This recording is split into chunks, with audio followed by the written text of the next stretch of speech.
Hi everyone, I hope you all are doing well by God's grace. Today I'm back with your next poem, which is An Evening Wet with Rain. This is written by Ved Pal Deep, and this is originally a Dogri poem, but it has been translated into English by Shiv Nath, and so we have the English version over here. If you want, you can go and read the Dogri version if you know Dogri. I am not sure if I can pronounce the name right, so I am mentioning the name of the poem over here. Like the name of the poem suggests, the main theme of the poem is an evening wet with rain, and the atmosphere which has been created in the poem is of utter solitude and silence, and it is just the poet who is walking through a lane. This is an important question from an examination point of view. You might get asked about the atmosphere created in the poem, and the atmosphere is a very dark, gloomy evening and of silence and solitude. An evening wet with rain. As I walk through the lane, the heart beckons the hands to hold them with love. The mind also knows subtle signals of the breeze. Should I stand on the ground or waft with the wind? So it seems as if the poet is talking from his personal experience, and he says that one day on an evening wet with rain, he was walking in a lane. Lane means your gully. And we know that whenever there is a wet evening or a rainy evening, our heart feels good because of the amazing weather, the breeze is blowing. So similarly, his heart was also beckoning his hands to reach out and try to catch the raindrops, because it was a very beautiful evening in the sense that it was raining, but it was not beautiful for him, because although his heart was giving signals to his hands to reach out and try to catch the raindrop, and his mind was also understanding the subtle signals. Subtle means which is not so loud. The breeze was making him feel good, and his heart wanted him to enjoy the rain, but because of whatever situation he was in, whatever mental stress he was in, he could not do the same. He was not able to enjoy the beautiful evening. Instead, for him, it was a lonely evening and a very sad, depressed, and gloomy evening. The last line suggests that he was not sure if he should keep standing over there and get wet in the rain, enjoy the rain, or just flow away with the wind, means just move wherever the flowing breeze took him. He was feeling a little out of place in the beautiful evening because he was lonely, and so the evening was not appealing to him like it should have. Because he was sad and depressed, he was not able to decide if he should enjoy the rain or just keep moving along with the flowing breeze. Windows, doors, openings of the house are wet. Cool breezes stir the leaves of the yonder banyan tree. The collar of my coat is also wet with drops of rain. All around reigns silence. In the next lines, he talks about the various scenes we actually see during rain. The windows are wet, the openings are the sheds.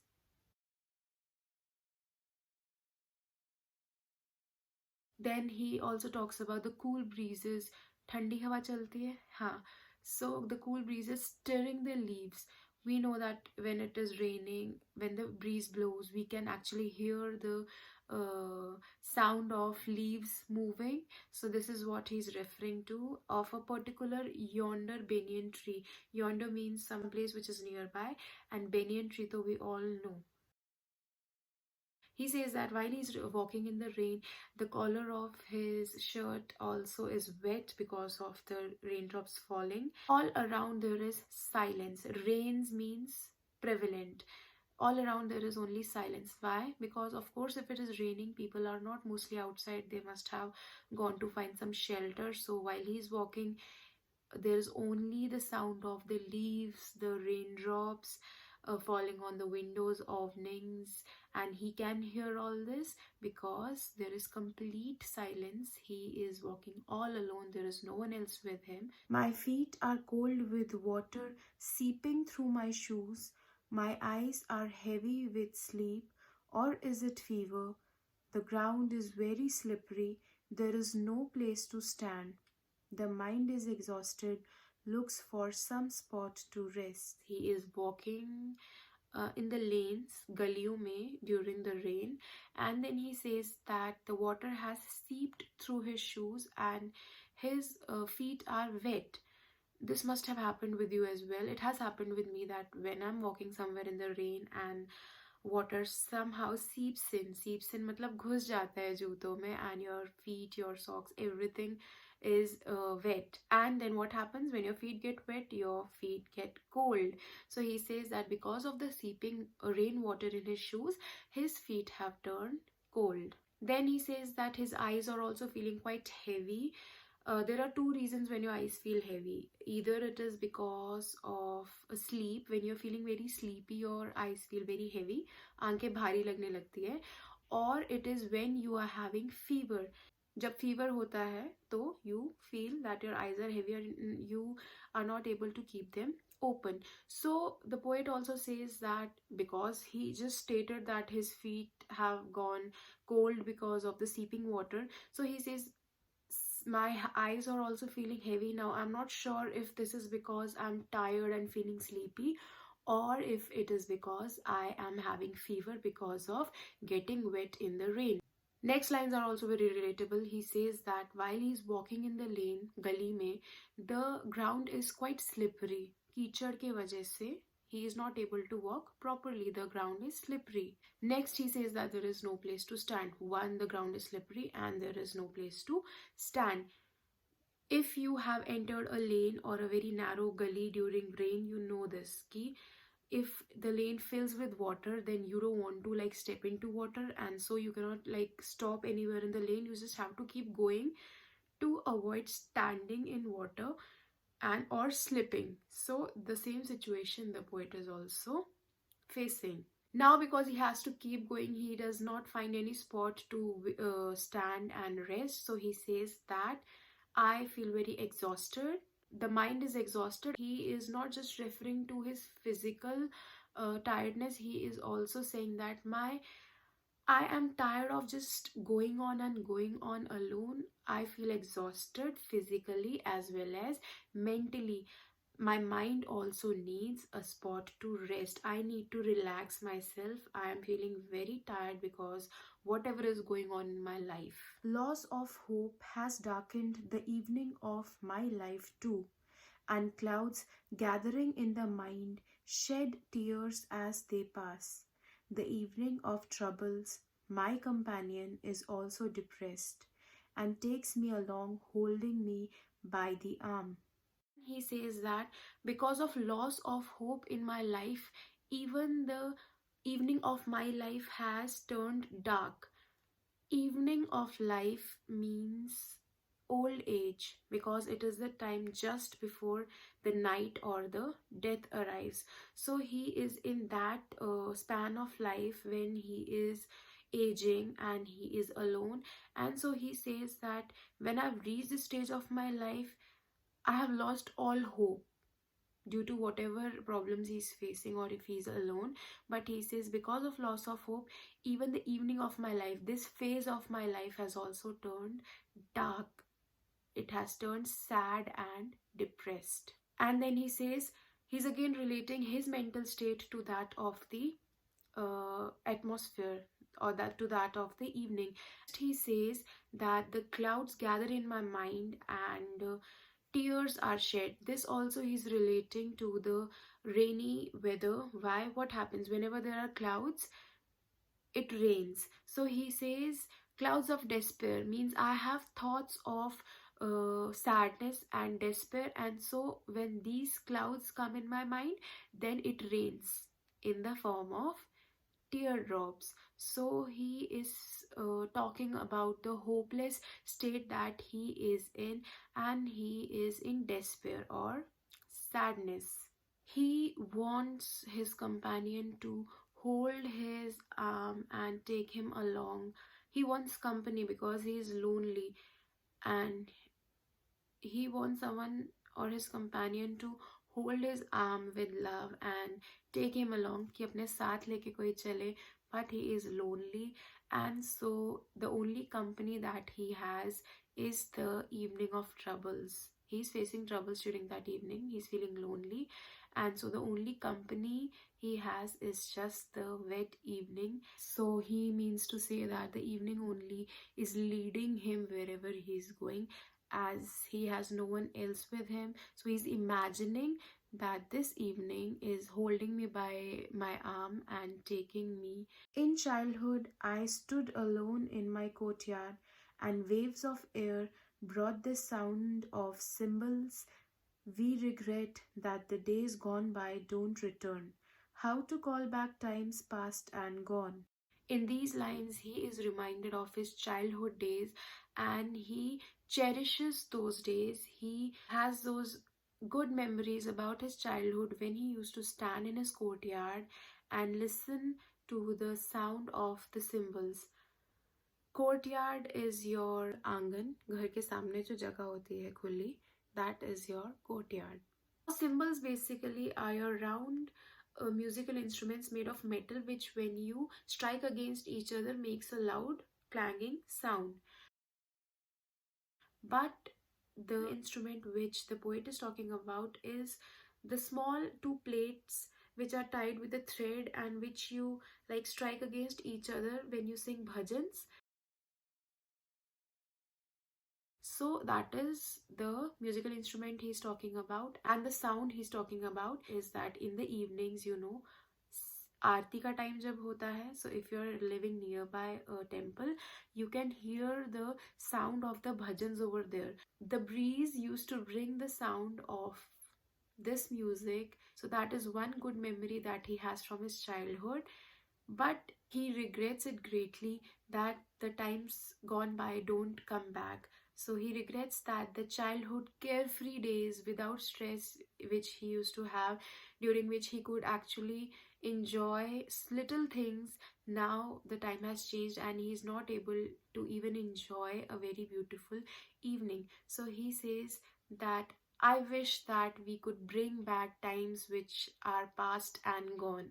So that is one big regret in his life, and he wants to somehow bring back the happier times, the carefree times, but sadly that is not possible, because once the days which are gone by, they do not return. You live only once. The evening prepares to go to sleep in the lap of night, slowly, softly, just as the sky's feet touch the ground.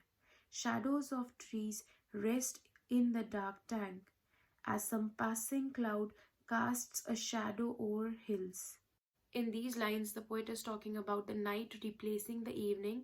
He had started off walking in the evening, but now he says that slowly and gradually the evening is preparing to go into the lap of the night.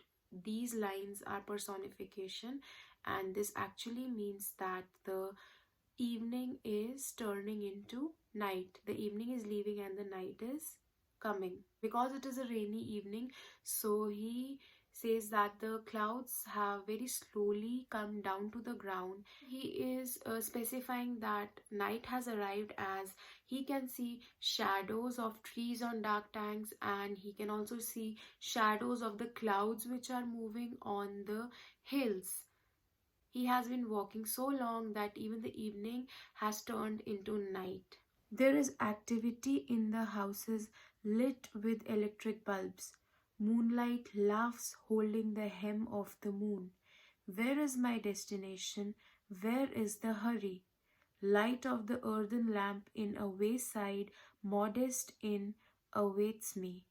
He is still roaming around, and now he can see that there are lights, electric lights, bulbs have been put on in different houses. So again, he is putting up a picture of what happens during night. People put on their lights, and you can see activities happening from the windows, or you get an idea of people watching TV or talking, eating, laughing, and the poet cannot be a part of any of these. He is just roaming around and watching people's life move on while his life is on a standstill. He has no place to go in his mind. Then he says that even the moonlight is laughing at him, holding the hem of the moon. Hem. Hem is, imagine drawing that sun we used to draw when we were children. We draw a round sun, and then from the edge of the round sun we take out the lines which are supposed to show the sun rays of light. Similarly, the moon is there, and the hem means edge of the moon, holding that the moonlight falls on the earth. So he says that moonlight which is coming from the moon, holding the hem of the moon, the edge of the moon, that is laughing at me, that is making fun of me, and saying that you have no place to go, you have no destination, and that is why you are in no hurry. And he actually is in no hurry because he has no place to go. We are in a hurry only when we have to reach someplace on time. For example, if I have in mind that I have to go there, I'll be in a hurry to reach there. But if I'm just walking around and I have no destination, so there will be no hurry because I have nowhere to reach. So this emphasizes the fact that he is all alone and he has no place or no person to go and call his home.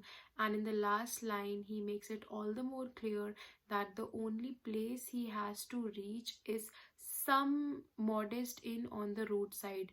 Inn is a place to stay, and modest means which will not be very expensive, just a normal simple place, a room where he can spend the night. He is telling us that he is all alone. He even has no place to go and call his home. He will just go and spend the night at some roadside place, and the only thing waiting for him will be some lamp burning in that room, which is him telling us that he can only imagine a light waiting for him, because as such there is no person who will be waiting for him. He has no one in his life, and that is why he has lost all hope in life. This last line tells us about how lonely the poet is, and he is not having any hope. The main theme of this poem is about hope. When you have hope in life, you have the motivation to live. And if there is no hope, that means your life comes to a standstill. People who commit suicide are the people who don't have any hope left. They are not motivated to do anything at all, so they just think of ending this life. Same is the case with the poet. He is also just waiting for the evening of his life to turn into night, which means he wants that his life should also come to an end because he's tired of living a hopeless life. He has nothing to look forward to, and this is not a good thing. So this poem is all about the dark place the poet feels in, all because he is all alone and he has no hope.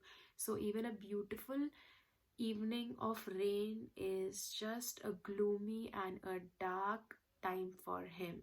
So this was all about your poem. Now coming to the poetic devices.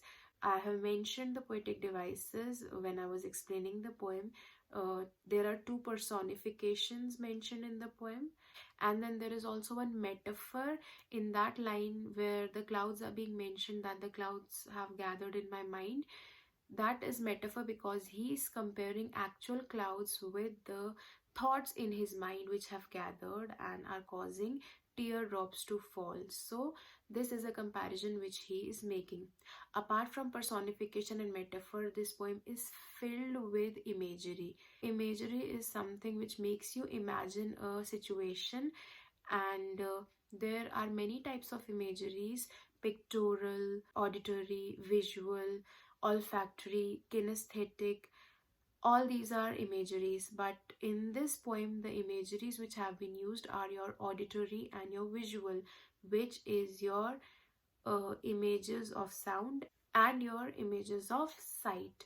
Now, if I say pitter patter drops of rain, you can imagine the sound of raindrops falling.